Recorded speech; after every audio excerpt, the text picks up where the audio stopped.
My name is Marcella. This is my YouTube channel, Charlie Gifted Lux. You may also be on my Instagram as well right now. Either way you go, welcome. I'm glad you're here. So today is Valentine's Day, and I want to wish you a happy Valentine's Day. I hope you're having a great day. I know I am. And so I would like to share this podcast with you today. And so if you want to be my Valentine's, you are very welcome to be my Valentine's today. Okay. So today's topic is about beauty, and I want to talk about who influenced me, and I also want to talk about ways to influence others on their perception of beauty. And we want to make sure that our young women have a great way of seeing what beauty is, what it's about. And usually that starts at a young age. And so that's why we're going to go into the topic, and we're going to talk about what actually influenced me as a young person and how I got to be where I am and how I got to become confident in my own skin and in my own body. And so if you want to hear my story, stay tuned. Okay. So the first thing is who influenced me as a young person. And that person would be Queen Latifah. I remember seeing Queen Latifah on the show Living Single back in the 90s. And I thought that she was so beautiful, so pretty, talented, creative, innovative. She also had a certain authority about herself. And she was very funny as well. And this is a character, but I'm sure she's probably like this in real life too. In my mind, she is. But anyway, going back to her character on the show, Khadijah character definitely inspired me as a young woman to be stylish and to own my, beauty, own my body, own my skin, and to, help develop my voice as well as a young person. So, not all, there's different influences. There's, my mother, there's my grandmother, there's my aunts, there's my neighbors, and other mentors. But, as far as, again, who I was just, who I adored was her character on the show Living Single. So, yeah. The next person is Monique. Monique, she had a very important role as well for me on the show, The Parkers. And I think The Parkers came out about the time when I was going into high school. And so that shaped, my style.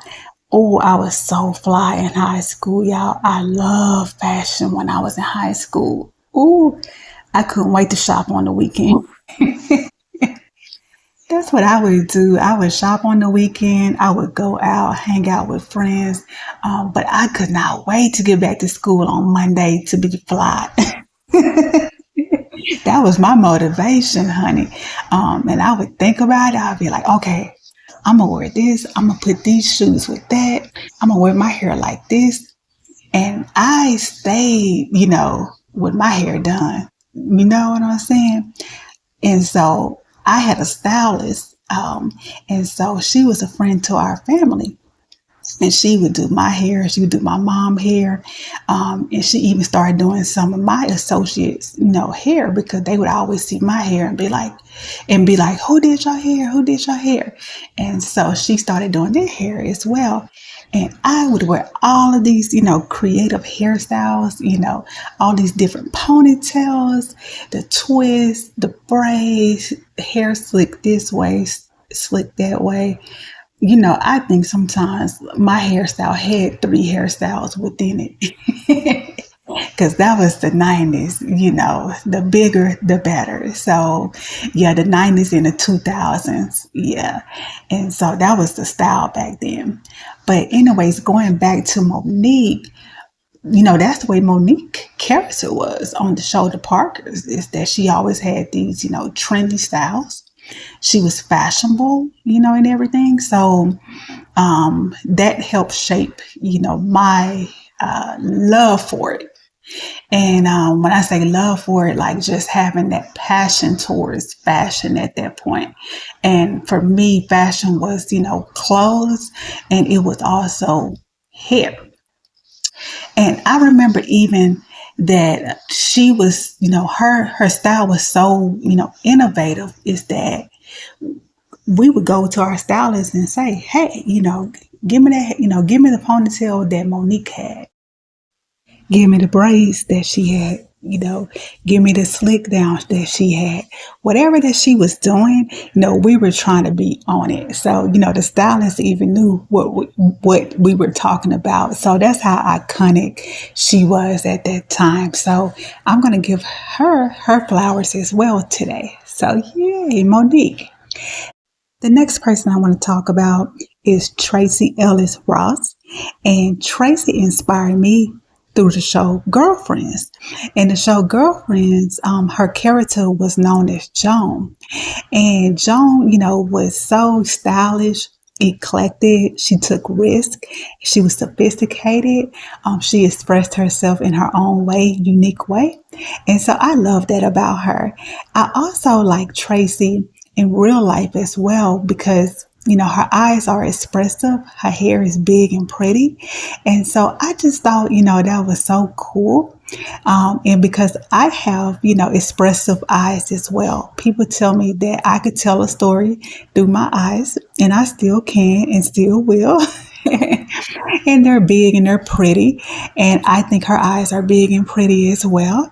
And I love, again, her style, how unique she is, and her hair. And I actually end up, wearing the hairstyle, adopting that hairstyle in college, but it was not intentional. It was by accident because I had bought some hair, some hair extensions to put in my, hair one weekend. And it was supposed to be curly hair, but it was still supposed to be like tamed and medium. Well, my hair, it ended up being really big, really wild. And the first thing that, we thought about, and the first person we thought about was the character Joan. And so people, they started saying, oh, you got the Tracy Ellis Ross going on. And I was like, okay, yeah. So I really like that. And I like the hairstyle, and it, fit my face very well. And so that was so, innovative for me personally, because that's something I never thought about for myself. I would see it on her, but I would not have imagined that style would have worked on my face. But now when I think about it, it would, because I have a curvy, like an oval face. And even though she's a smaller frame woman than me, I still feel like, that, my face was framed, perfect for that hairstyle. And so anyways, we would nickname that hairstyle the Tracy. And so I wore the Tracy for a long time, and it's still a signature hairstyle, especially if I wear my hair natural and curly. And I really love that and like that. So I want to give her flowers as well for being so stylish, eclectic, beautiful, and innovative as well. So yeah, so shout out to Queen Latifah, Tracy Ellis Ross, Monique. Those are the three, celebrity influences that help shape my, beauty, help me to own my skin, my hair, and everything that we just got through talking about. So, and again, much more, but those are the people I'm thinking about. So, yay. Anyways, let's go ahead and move into the next topic. So I want to talk about you. I want to talk about, our young women. And in particular, I'm going to talk about our young women, our new generation, Generation Z. And there's another generation coming up behind them. Would you believe it? We getting older. So I'm a millennial. And I'm an older millennial, I think is what they call it now. And so I'm glad about it. I love it. Yeah. So our young women live in a different time now. And so that's what I want to talk about. So they live in social media. At the time when I was growing up, we didn't have social media. Social media became popular towards the end of my college career. It was created during my college years. But I would say, as far as, using it on a daily basis, it becoming a part of our lives, that would be much, that would be many years down the road before it actually became the thing to do. And so now with Generation Z is a part of social media. They were practically born to it. So that's a different lifestyle. And that's what we want to talk about today is how do we, inspire them? How do we bridge that gap? How do we get an understanding of what their beauty standards are? And how do we make sure that they have a healthy beauty standard? So yeah, let's go ahead and get into it. So, Generation Z to me is definitely an interesting generation. I like Generation Z because Generation Z have a independence about themselves, independent thought and personality about themselves. They get things done quickly and they get it done on their own time in an efficient way. I noticed that about them. And so with that generation, because Google is heavily involved into their day, they're the type where it's that, they don't really have to have anybody around them. They're not necessarily always motivated by having people around them. I noticed that. And I noticed like with one of my friends, her daughter, when I'm at the house, she's very, again, independent. She doesn't feel like that she needs to have people around her. She'll figure things out really quickly, very smart. And so I thought that just, was interesting and is interesting about them is that they're very self-efficient. That's the word I'm looking for. Yeah, self-efficient. And I respect and admire that about them. So flowers to them on that as well. Now, again, going back to me and my generation, I'm a millennial, and millennials are, we're split because we grew up without the social media, but we're also young enough to still have the social media involved. And so I feel like that we have an advantage because we've lived both worlds. And by us being in both worlds, we understand the advantages and the disadvantages of those two worlds. And if we take that information of what I just said is that we have the advantage and the disadvantage of those two worlds, I think that we could have a great conversation with Z about it. And so what I'm talking about and want to talk about is the fact is trying to understand, what does Generation Z think beauty is? How do they define beauty? Who's shaping their, lifestyle? Who's shaping their choices? Who's shaping their decision to make a decision on what lipstick to wear, what brushes to use, what's acceptable, what's not acceptable?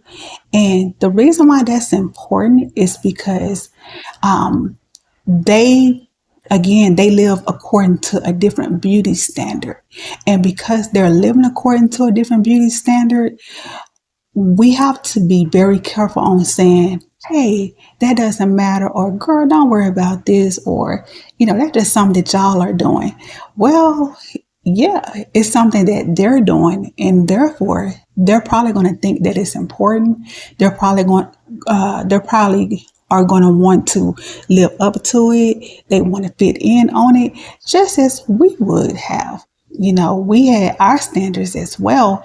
It just was without the social media at the time. But now, imagine in their generation, though. Now, this is where, again, it gets a little bit tricky because imagine in their generation, they have access to thousands of images each and every day.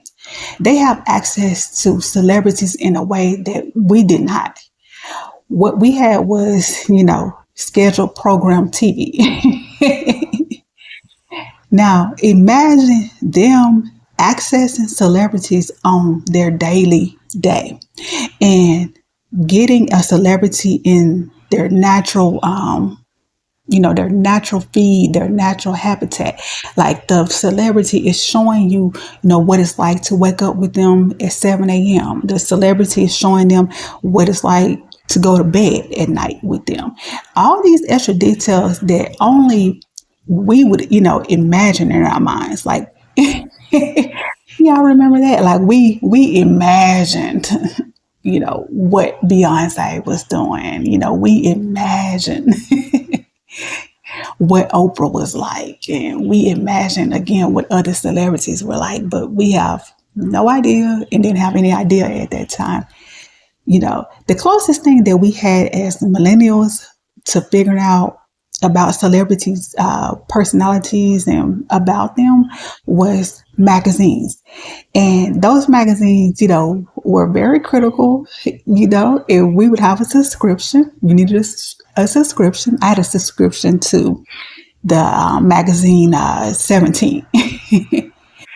And 17 would give you all the tea and all the juice about celebrities. So, there would be an actual interview that would be done, with celebrities. And those were great and authentic. And that's what we knew and what we had to connect to celebrities. And that's fine. But again, going back to Z has this in their feed, in their social media, from the time they wake up to the time they go to bed, and they have information to so many people. So that opens up a world for them, whereas that not only that these influencers are in their feeds, that the celebrities are in their feed, also their peers are in their feed, like people who they go to school with, that they're working with, just random people. I could be random to them right now. My podcast could be, for whatever reason, in their, home right now, and they're listening to this. So just imagine that. And when you think about that, that can be a little bit, it has its advantages to it, but there are some disadvantages to that. And that's where, again, I'm a little bit concerned, or want to know more about them and want to understand what their definition is, so we can make sure that they have a healthy, definition of it. So that leads me to talking about, for them, how. Okay, so let me go back. That would lead me to asking the question of, how do we bridge the gap with them? Meaning, how do we, define beauty from our generation, and how do we, listen to their definition, and how do we connect those two, and how do we become, again, in harmony about it? And so a few suggestions that I have today on the podcast is the following. Number one, I think it's great if we have an actual conversation with our young women. If you have a daughter, you have a niece, you have young people that you're mentoring, I think that it would be really nice and really great that we have just a general conversation and ask those questions that I just asked, not in an essay way, not in a, not in such a formal way, but we could, definitely have lunch with them. We could definitely bring up the subject. We can, again, ask questions, and make it fun, and see what's, pick their brain on it. And I just, yeah, I think that would be very important, and very effective. I also think that we should take the time to really just listen to what they're saying as well, and then also try to come into their world and try to understand their world and see what's happening, and also proceed in a way that is positive, not a judgmental way, but very positive. And then we should also, again, use our influence as well to show support and a high level of understanding. Now, with that being said, we are still able to show leadership as well, though. So, while I can listen to a young person talk about their standards, I can understand where they're coming from and come into their world. I also think it's good to show, again, a level of authority in the right way and show leadership because we are older. We have, lived in life. So we see both sides of the situation. And there's nothing wrong leading our young women and making sure that they have a good understanding of what's healthy. So never be afraid to lead our young women and to mentor them. You just don't want to, overstep or, again, make your definition their definition. But certainly you can definitely, step into the situation and say, hey, through my understanding and through my, influence as a woman, here's what I can tell you, about beauty. Here's what I can tell you what other people think. Here's what I can tell you, what men think about it. Or what do, other people around you think about it? What do you think about it as well? So, just want to clarify because we don't want to, make too much about everybody else.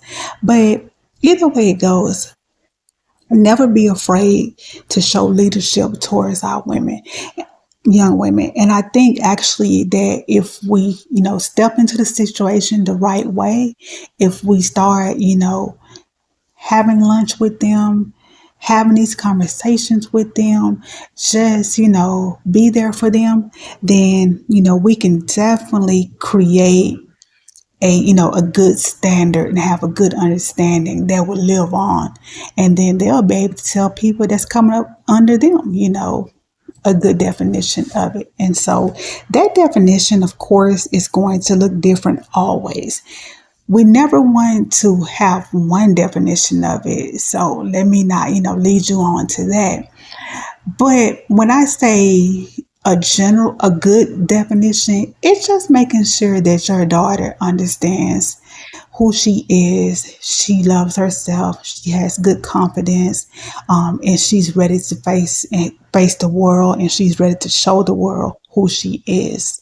And that comes from you as her mother. That comes from her aunts. That comes from her neighbors, her mentors. That comes from other women that are around her, And we also want to bring our men into the situation just a little bit because men play a part into this as well because even as a young girl, what another, friend tells you, what your father tells you, what brothers, what those male cousins tell you can help shape your definition as well. And that can be positive or negative. So you definitely want to also, get the men on board as well of having a definition of what is going to be acceptable, what are acceptable compliments, what's not acceptable, so whatever that might be.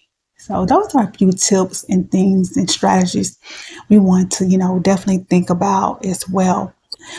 Something else I'm thinking about is, for example, when you go into the store, another way of showing support towards our young people is smiling. You would be surprised how great a smile, is and how long and how far it goes. I was in the store one day and it was a little girl. I noticed that she was, looking at me and she was looking at me in a way of like, she's looking at me in a way of like, a little bit of admiration. And so, I just, simply smiled, at her. And she had the cutest little dress and the cutest little hairstyle. And so, I just, smiled at her, and she smiled, smiled back. And I think she was surprised. And so that's what I'm saying is that a smile goes a long way. And, that would make a little girl feel very, comfortable and also complimented. So those little things will take you far as well. Of course, be careful and courteous with it because in this day or time, as a parent doesn't know, the interaction of where you're coming from necessarily. So you always want to, stay at a distance, keep it at a smile, and just keep everything, professional because again, people, they don't, know who you are or where you're coming from on that. But in a positive, strategy on a positive day is smiling at our young women with courtesy helps. It helps tremendously without even saying anything. So again, a few tips to just to think about. Anyway, guys, I've got to go. I have truly enjoyed you. I hope you have enjoyed this conversation. Leave a comment in the section. I love positive comments. I love hearts. So leave me a heart, especially for Valentine's Day. I hope you have a great Valentine's Day. Have a great weekend. I'm going to go ahead and get out of here. See y'all later. See you on the next podcast. Bye.